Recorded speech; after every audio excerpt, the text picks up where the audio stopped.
नमस्कार, भारत लाइव देख रहे हैं आप। बिहार में एक सीट पर उपचुनाव है और वो सीट कुढ़नी की है, जिसको लेकर चर्चाएं काफी तेज हो गई है और ऐसे कयास लगाए जा रहे हैं कि कुढ़नी चुनाव में जल्द ही भारतीय जनता पार्टी की तरफ से प्रत्याशी उतारे जाएंगे।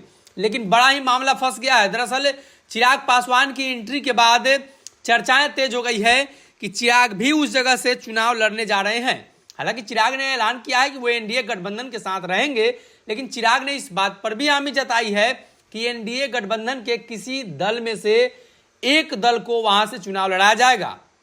तो कुढ़नी चुनाव के बाद चिराग और पशुपति पारस दोनों को लेकर चर्चा है, लेकिन इसी बीच चिराग पासवान ने ऐलान किया है और खबर यह है कि कुढ़नी में भारतीय जनता पार्टी नहीं, चिराग पासवान प्रत्याशी उतारने जा रहे हैं। हालांकि इस खबर में कितनी सच्चाई है, इस बात पर अब भी कहीं ना कहीं संशय की स्थिति है। मुख्यमंत्री नीतीश कुमार ने जब से बिहार में सरकार बदली है, तब से ये लगातार तैयारियां चल रही हैं कि नीतीश कुमार को कैसे उस जगह से हटाया जाए। अब देखने वाली बात होगी कि आने वाले दिनों में क्या कुछ फैसला होता है। लेकिन अभी तक जो जानकारी निकलकर सामने आ रही है, चिराग पासवान की लॉटरी लग चुकी है। चिराग को कुढ़नी से उतारने की बात चल रही है, यानी चिराग पासवान की तरफ से, उनकी पार्टी की तरफ से कुढ़नी चुनाव को लेकर तैयारियां जारी है। हो सकता है भारतीय जनता पार्टी के सिंबल पर चिराग पासवान अपने प्रत्याशी को उतार ले, या ये हो सकता है कि आने वाले दिनों में चिराग को लेकर कुछ अलग एग्रीमेंट बने। लेकिन वास्तविक परिस्थिति जब बिहार में नीतीश कुमार के लिए सही नहीं है और खास तौर पे महागठबंधन के लोग भी लगातार नीतीश के फैसलों पर नाराजगी व्यक्त कर रहे हैं, तो ऐसी परिस्थिति में खबर यह है कि चिराग पासवान कुढ़नी से अपने प्रत्याशी को दे सकते हैं। इसके पीछे के कई कारण बताए जा रहे हैं। दरअसल चिराग पासवान की पार्टी वहां पर पहले भी चुनाव लड़ चुकी है।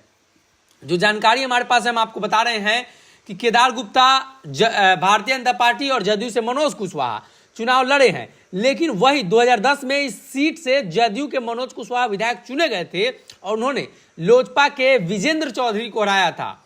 और जहां मनोज कुशवाहा को 36,000, वहीं विजेंद्र चौधरी को 35,000 वोट आए थे। 1517 वोटों का अंतर था। और यही वो बातें हैं जो चिराग पासवान के फेवर में जाती हुई दिख रही हैं। हो सकता है Bharatiya Janata party seat sharing फॉर्मूले के तहत चिराग को एक बड़ा गिफ्ट दे दे और वहां पर प्रत्याशी उतारने की बात जो चल रही है उसमें चिराग पासवान को फायदा हो जाए। लेकिन अब कहीं ना कहीं बिहार के मुख्यमंत्री नीतीश कुमार के विरुद्ध चिराग की रणनीतियों में भाजपा अब शामिल है या भाजपा की रणनीतियों में चिराग शामिल है, ये तो देखने को मिल ही चुकी है।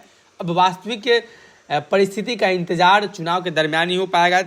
चुनाव के दरमियान ही वास्तविक परिस्थितियों का अंदाजा लगाया जा सकता है। लेकिन अभी तक जो जानकारी मिल रही है, चिराग पासवान को बड़ा तोहफा दिया जा सकता है।